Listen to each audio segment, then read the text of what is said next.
Global Typhoon, Chairman TV. Weather update. Helping homeless people. Please subscribe.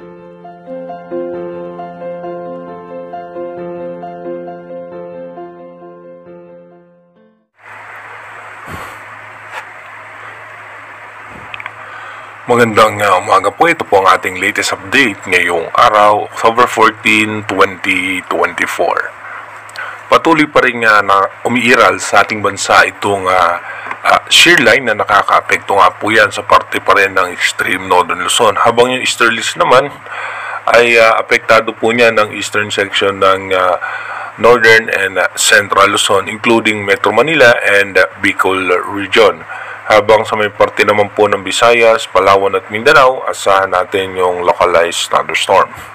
Asahan nga natin magkakaroon ng mga posibilidad na pag-ulan sa may parte ng Batanes, dito po sa eastern section ng northern Luzon, sa may Cagayan Valley, Isabela, dito po sa may parte ng Quirino, Aurora, Pulilio Island, sa may parte po ng Quezon, eastern section ng Bicol region dito sa may Camarines Sur, at asahan din po natin including Metro Manila ay may tsansa ng mga isolated rain shower.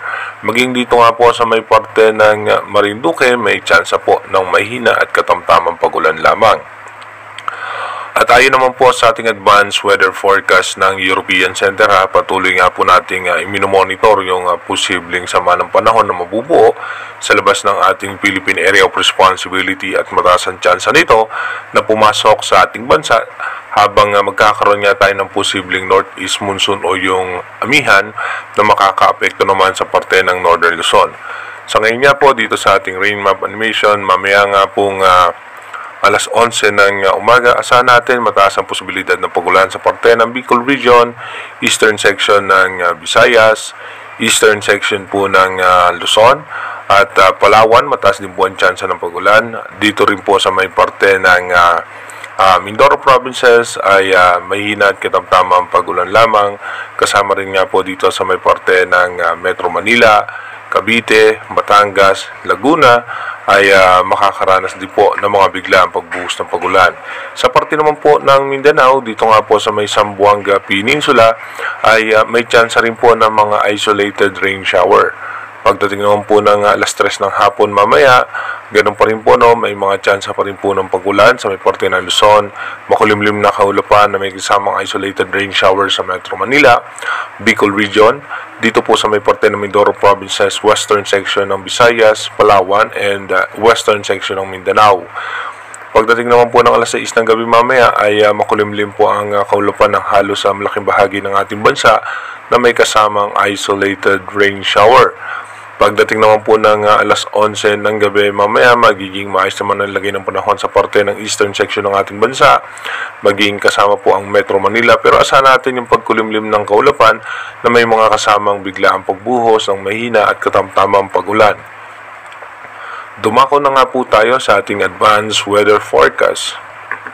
Dito po sa ating advanced weather forecast, mapapansin nga natin yung daloy nitong easterlies at nung shear line na nakakaapekto nga sa may parte ng Batanes. By October 15, mapapansin natin dito magkakaroon ng mga possible low pressure area sa labas at sa loob ng ating bansa, pero mababa naman ang chance nito na maging isang ganap na bagyo dahil posibleng mga panandalian nga lang po itong low pressure area. By October 16 and 17, ito po yung ating magiging possible scenario. Patuloy nga po nakaka-apekto sa ating bansa yung easterlies at yung shear line. Kung mapapansin natin, may mga pressure nga po tayo nakikita o possible low pressure area na mabubuo sa loob at labas ng ating bansa. At ito naman po ay mababa pa rin ang tsansa na maging isang ganap na bagyo. At dito nga po mapapansin natin na magkakaroon na malakas sa pagbugso ng hangin, o ito nga po yung sinasabi nating possible northeast monsoon o yung amihan, at mataas ang tsansa na magkaroon ng mga pag-ulan sa may western section ng ating bansa dahil nga po sa pagsasalubong ng easterlies at ng northeast monsoon.